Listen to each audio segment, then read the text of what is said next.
Chapter 3. A Caucus Race and a Long Tail. They were indeed a queer-looking party that assembled on the bank. The birds with draggled feathers, the animals with their fur clinging close to them, and all dripping wet, cross, and uncomfortable. The first question, of course, was how to get dry again. They had a consultation about this, and after a few minutes it seemed quite natural to Alice to find herself talking familiarly with them, as if she had known them all her life.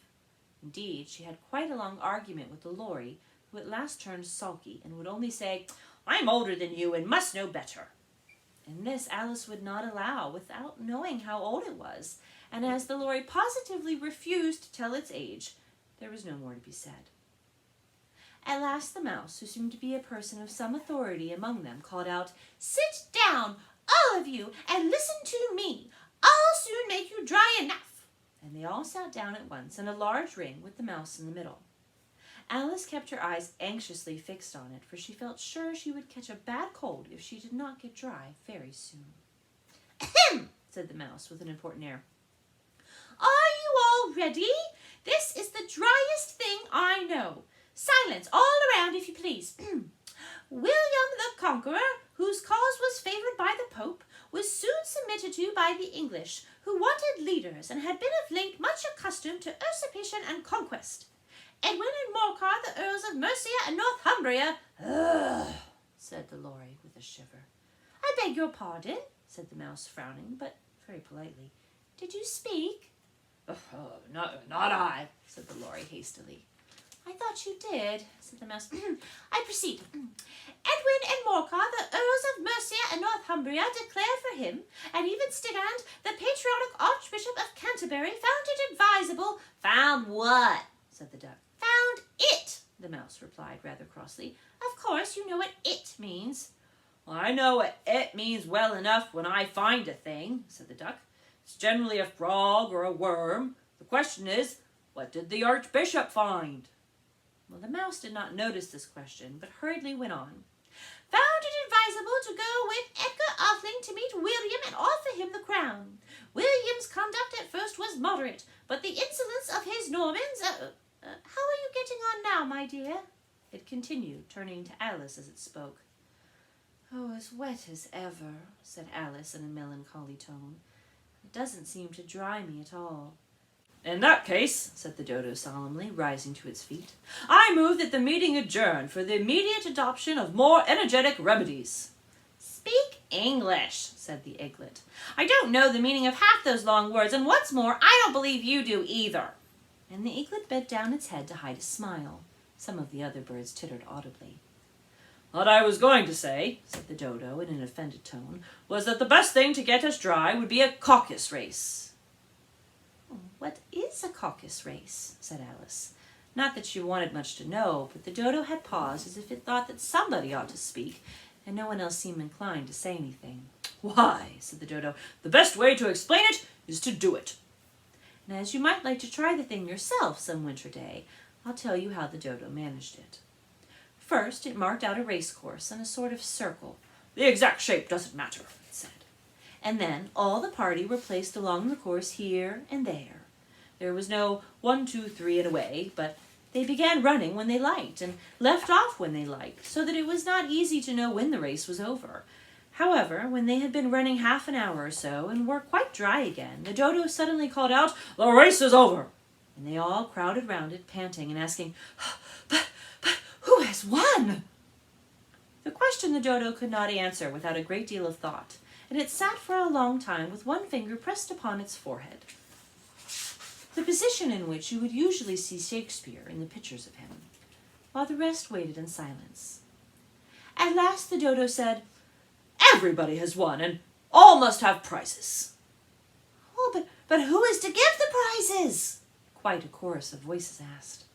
Why, she, of course," said the dodo, pointing to Alice with one finger, and the whole party at once crowded round her, calling out in a confused way, "Prizes! Prizes!" Alice had no idea what to do, and in despair she put her hand into her pocket and pulled out a box of comfits. Luckily the salt water had not gone into it, and handed them round as prizes. There was exactly one apiece all around. "But she must have a prize herself, you know," said the mouse. "Oh, of course," the dodo replied very gravely. "What else have you got in your pocket?" He went on, turning to Alice. "Only a thimble," said Alice sadly. "Hand it over here," said the dodo. Then they all crowded round her once more, while the dodo solemnly presented the thimble, saying, "We beg your acceptance of this elegant thimble." And when it had finished this short speech, they all cheered.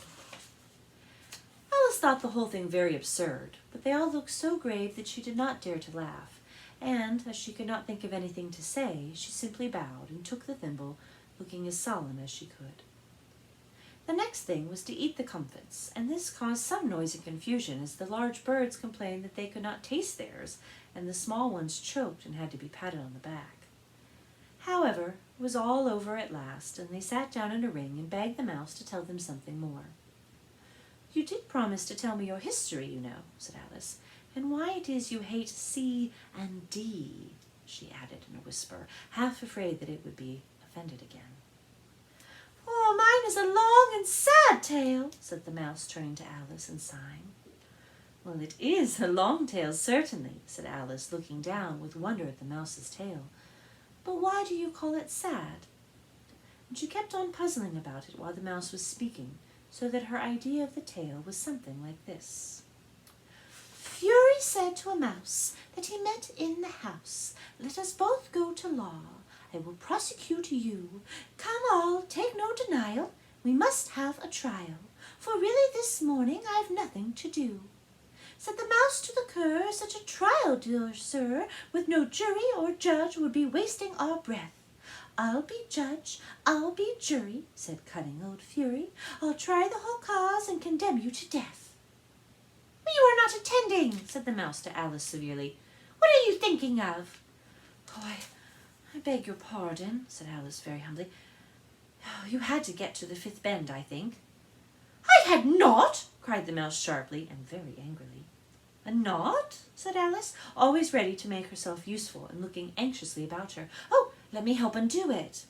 "I shall do nothing of the sort," said the mouse, getting up and walking away. "You insult me by talking such nonsense."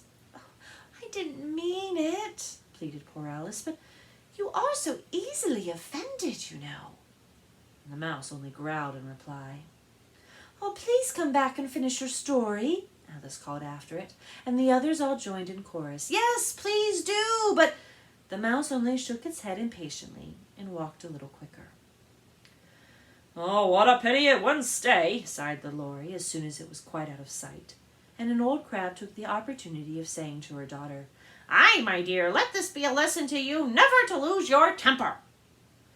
"Hold your tongue, Ma," said the young crab a little snappishly. "You're enough to try the patience of an oyster." "Oh, I wish I had our Dinah here. I know I do," said Alice aloud, addressing nobody in particular. "She'd soon fetch it back." "Ah, who's Dinah, if I might venture to ask the question?" said the Lory. Alice replied eagerly, for she was always ready to talk about her pet.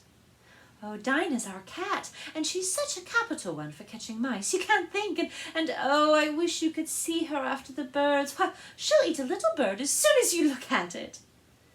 Well, this speech caused a remarkable sensation among the party.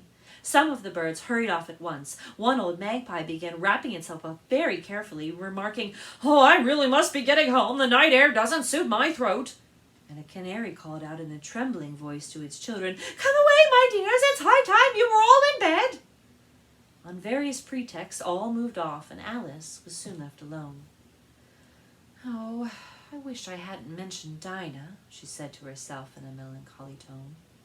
"Nobody seems to like her down here, and I'm sure she's the best cat in the world. Oh, my dear Dinah, I wonder if I shall ever see you any more."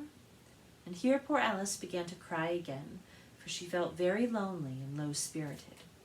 In a little while, however, she again heard a little pattering of footsteps in the distance, and she looked up eagerly, half hoping that the mouse had changed his mind and was coming back to finish his story.